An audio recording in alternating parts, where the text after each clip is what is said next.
दृष्टि योग। दृष्टि योग का अर्थ होता है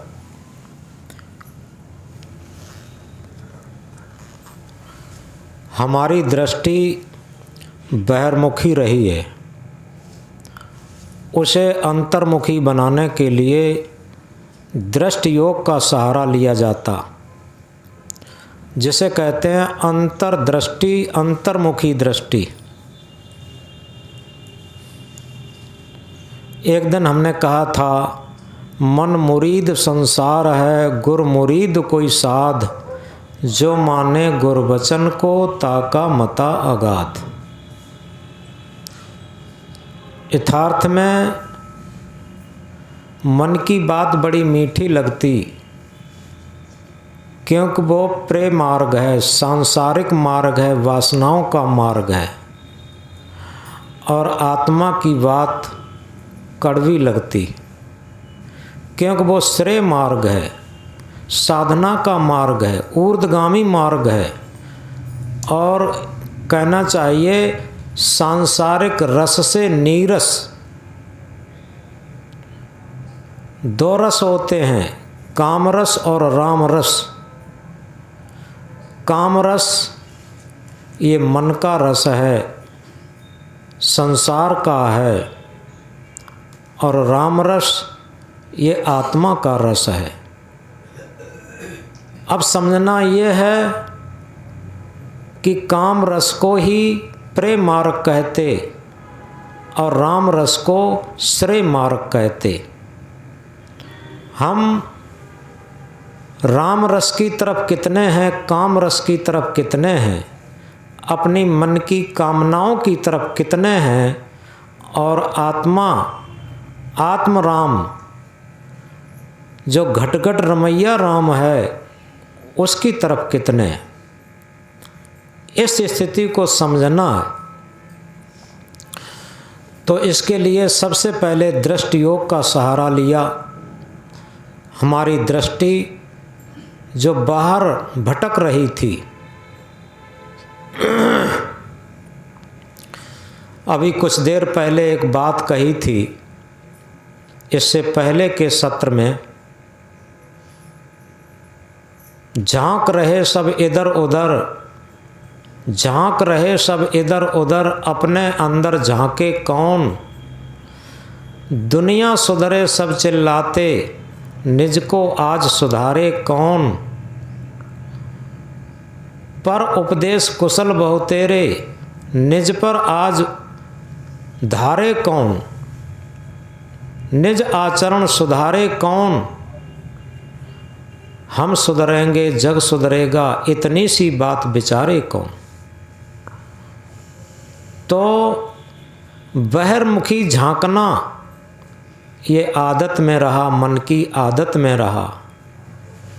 क्या आंतरिक झलक पाने के लिए अंदर भी झांकने की आदत डालनी चाहिए। जब अंदर झांकने की आदत, अंदर देखने की आदत, अंदर स्थिर होने की आदत बन जाएगी, तो निश्चित है राम रस प्यारा लगने लगेगा, आत्म रस प्यारा लगने लगेगा, साधना का रस, ध्यान का रस प्यारा लगने लगेगा। अभी तक तो हमें काम रस, कामनाओं का रस ही प्यारा लगता। तो इसलिए हमारी दृष्टि जब बहिर्मुखता से अंतर्मुख होती, तो निश्चित है अंदर रुकने की स्थिति जब आती है तो दृष्टि सम होती। जब दृष्टि सम होती तो सूत्र आ जाता है, जिसकी दृष्टि सृष्टि से अलग हो चुकी, रिझाओगे उसे भला क्या देकर। सृष्टि क्या है? पंच विषय ही सृष्टि है। जिसकी दृष्टि पंच विषय से विरत हो गई, अलग हो गई, निरस हो गई, विरत हो गई,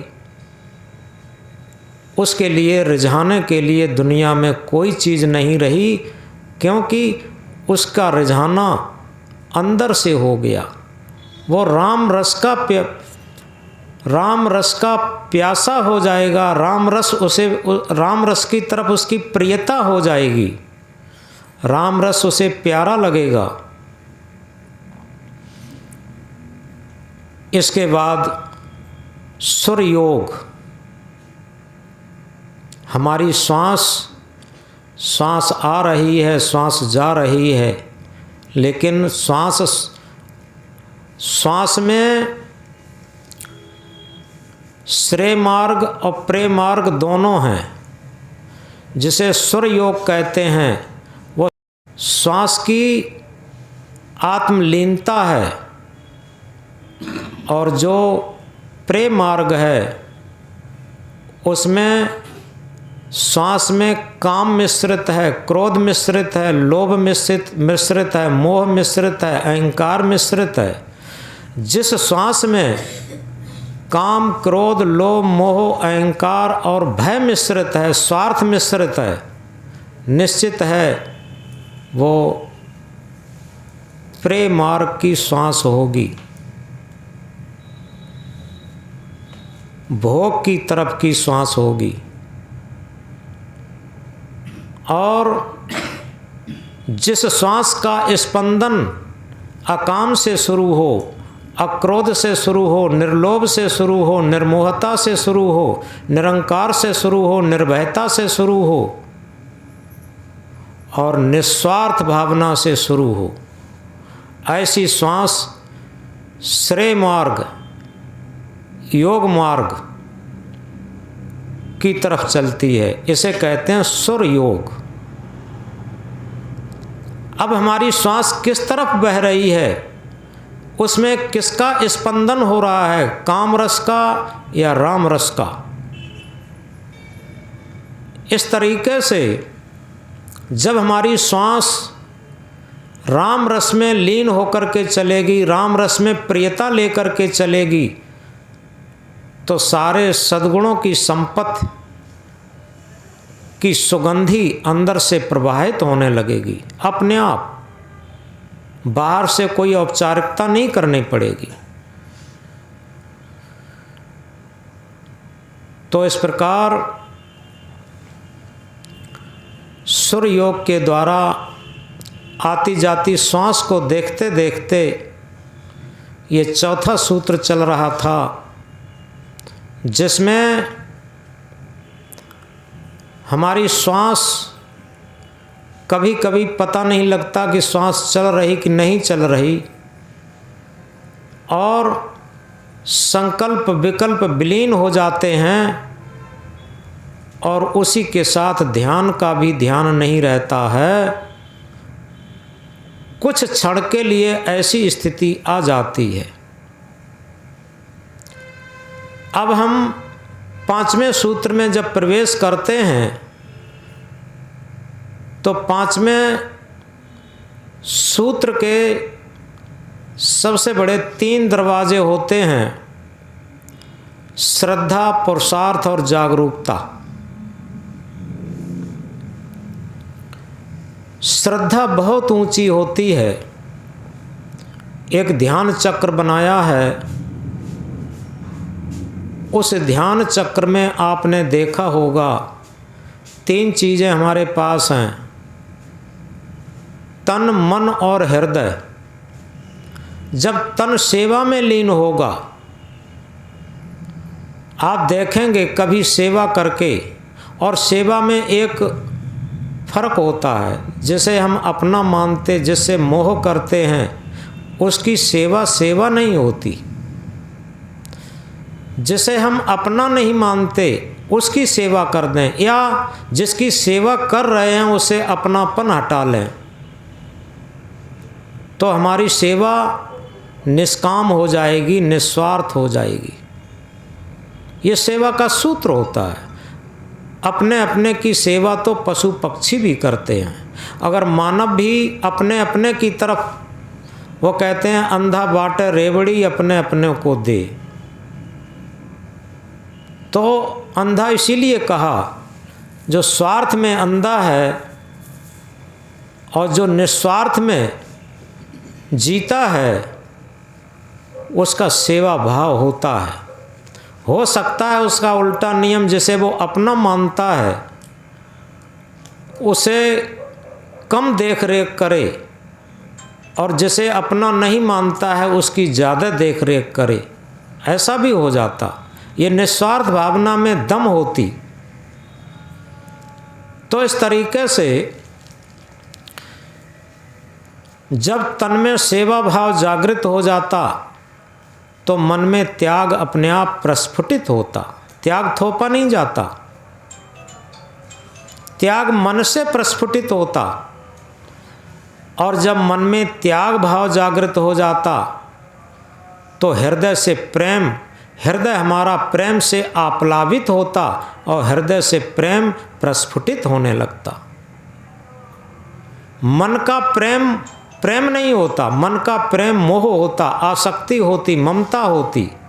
हृदय का प्रेम, प्रेम हृदय से प्रस्फुटित होता।